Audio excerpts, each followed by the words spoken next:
قومی اسمبلی میں election act ترمیمی بل کثرت رائے سے منظور، اپوزیشن کا شدید احتجاج۔ قومی اسمبلی کا اجلاس اسپیکر ایاز صادق کی سربراہی میں ہوا، جس میں چیئرمین قائمہ کمیٹی برائے پارلیمانی امور نے انتخابات ایکٹ ترمیم بل پر کمیٹی کی رپورٹ پیش کر دی۔ اس دوران الیکشن ایکٹ ترمیمی بل منظوری کے لیے قومی اسمبلی میں پیش کیا گیا، جبکہ الیکشن ایکٹ ترمیمی بل زیر غور لانے کی تحریک بھی پیش کی گئی، جسے ایوان نے منظور کر لیا۔ تحریک بلال اظہر کیانی نے پیش کی، جس کی اپوزیشن نے شدید مخالفت کی۔ اپوزیشن ارکان نے ایوان میں احتجاج اور نعرے بازی کی، اسپیکر ڈائس کا گھیراؤ کیا اور ایجنڈے کی کاپیاں پھاڑ دی۔ اس دوران علی محمد خان نے ترمیمی بل پر ترمیم پیش کی، جس کی وزیر قانون نے مخالفت کر دی۔ علی محمد خان نے کہا کہ سپریم کورٹ نے کہا ہے کہ پی ٹی آئی سیاسی جماعت تھی، ہے اور رہے گی۔ الیکشن کمیشن سے پوچھا کہ کیا 39 ارکان کے لیے ہی پی ٹی آئی حلال اور 41 کے لیے حرام ہے؟ ہم اس ترمیمی بل کو مسترد کرتے ہیں۔ قانون سازی ضرور کریں، لیکن یہ ملک کے مفاد میں ہونی چاہیے۔ اس قانون کی سازی کے خلاف عدالت جائیں گے۔ لاہور، انسداد دہشت گردی عدالت میں اسد عمر کی طبیعت خراب، ہاسپٹل منتقل۔ سابق وفاقی وزیر اسد عمر لاہور کی انسداد دہشت گردی عدالت میں پیش ہوئے تھے، جہاں ان کی طبیعت ناساز ہوئی۔ ذرائع کا کہنا ہے کہ اسد عمر کو سینے میں تکلیف ہوئی، جس پر انہیں فوری ہاسپٹل لے جایا گیا۔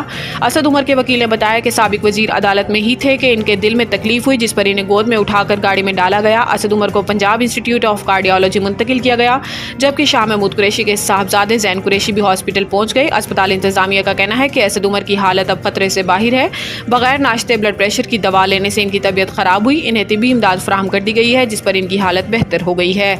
حسینہ واجد نے اپنے ہم وطنوں کو ہی اپنا مخالف بنا لیا، حافظ نعیم۔ سوشل میڈیا پر بنگلہ دیش کی صورتحال پر رد عمل دیتے ہوئے حافظ نعیم نے کہا کہ بنگلہ دیش میں 15 سالہ جبر کے دور اور بھارت نواز حکومت کا خاتمہ ہو گیا ہے۔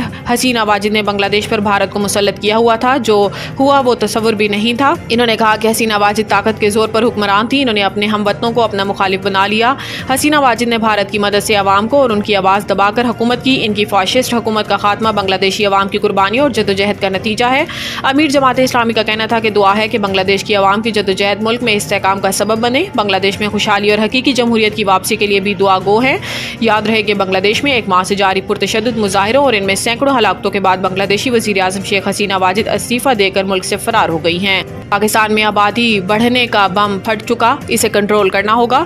اسلام آباد میں تقریب سے خطاب کرتے ہوئے وزیر خزانہ نے کہا کہ اکتوبر میں سالانہ میٹنگ کے دوران آئی ایم ایف اور ورلڈ بینک میں کلائمیٹ فائنانسنگ پر بات ہوگی۔ آئی ایم ایف پروگرام کی منظوری کے بعد ایگزیکٹو بورڈ سے کلائمیٹ فائنانسنگ پر بھی بات کی جائے گی۔ رواں ماہ کے اختتام تک I M F executive board سے اسٹاف لیول معاہدے کی منظوری ہو جائے گی۔ محمد اورنگزیب نے کہا کہ پاکستان موسمیاتی تبدیلی سے متاثرہ ممالک کی فہرست میں شامل ہے۔ پاکستان کو موسمیاتی تبدیلیوں کے اثرات سے بچنے کے ساتھ آبادی کو کنٹرول کرنا ہوگا، کیونکہ پاکستان میں آبادی بہت زیادہ بڑھ چکی ہے۔ ملک میں آبادی بڑھنے کا بم پھٹ چکا ہے۔